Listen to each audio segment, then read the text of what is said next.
problema é que se esse derrame só pega os neurônios que estão na superfície do córtex, os efeitos podem demorar para aparecer. Mas se eles envolvem a massa branca, as conexões, os axônios, os nervos que estão por baixo, ele desconecta várias áreas. E essa desconexão gera os efeitos clínicos, os sinais clínicos que a gente normalmente vê. Né? A afasia, por exemplo, não consegui falar. O John Cass e o Mike Merzenich foram os primeiros a colocar o dedo na ferida. E, curiosamente, eu tenho um paper com o John Cass publicado junto com ele, e ele é uma figura, está vivo, acabou de se aposentar, tem 86 anos. E o John Cass pediu no meu laboratório um dia e falou, nós temos que pôr seus eletrodos aí, porque eu quero ver como é que as áreas, ao mesmo tempo, respondem a você tocar no dedo. A gente fazer um toque pontual, né, tátil, né? Mas está registrando todas as áreas somestésicas, o córtex motor, ao mesmo tempo, e na frente dele, ele viu que a minha teoria estava certa, que todas as áreas tinham alguns neurônios que respondiam. Não era só uma área. E a coragem dele foi impressionante, porque ele foi autor comigo num paper na Nature Neuroscience que literalmente desmentia alguma das ideias que ele tinha sobre os mapas corticais. Nossa, né? Isso é raríssimo. Muito respeitável. Muito, muito. É o meu grande herói da neurociência. É o cara que eu acho que eu contei a história aqui, que a primeira vez que eu fui no laboratório dele para fazer um outro experimento, qualquer outra coisa diferente, ele falou, não, você não fica no hotel, fica na minha casa. Tal. Uhum. Aí a gente sai 6 da manhã para fazer a cirurgia que tinha que fazer. Eu sento no Ford Escort dele, nunca vou esquecer isso. O cara é um dos neurocientistas mais famosos do mundo, tinha um Ford Escort dos anos 80, caindo aos pedaços. Não tinha mais a almofada do assento, né, de passageiro. Eu sento e sinto um negócio estranho aqui. Pus a mão, quando eu tiro, tinha um pack, né, de lata de cerveja. 12 latinhas de cerveja embaixo do banco do carro. Falei, Dr. Caso, what is this? O que é isso? Ele falou, você nunca sabe quando os russos vão atacar. Ele tinha reserva estratégica de cerveja embaixo do banco.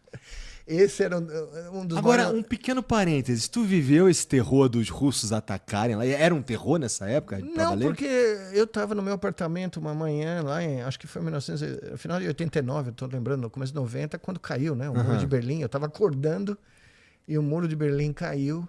Mas o meu chefe viveu. O meu John Chape me contava como foi estudar nos anos 60 nos Estados Unidos e na escola pública tinha um ensaio se tivesse uma bomba atômica. Então ele falava para mim, veja só, a gente aprendia como ir embaixo da carteira, como se isso fosse fazer qualquer diferença. Mas ele cresceu com esse terror e ele cresceu com um outro terror que eu contei um outro dia, que era o drafted para ir para o Vietnã.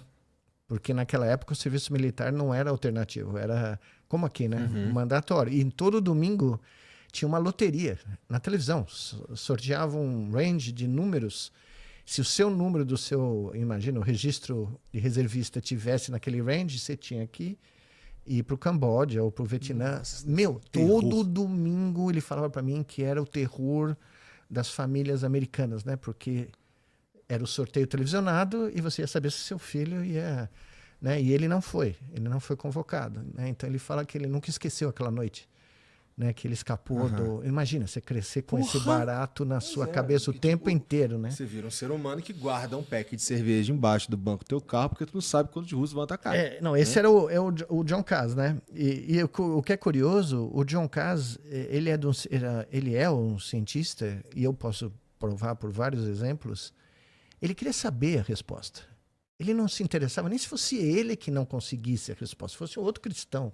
Mas ele queria entender, entendeu? Então, isso é normal entre vocês? Não, era isso quando eu decidi fazer o que eu fiz o resto da minha vida, e quando eu fui para os Estados Unidos, eu encontrava isso em todo canto. Eu fiquei maravilhado.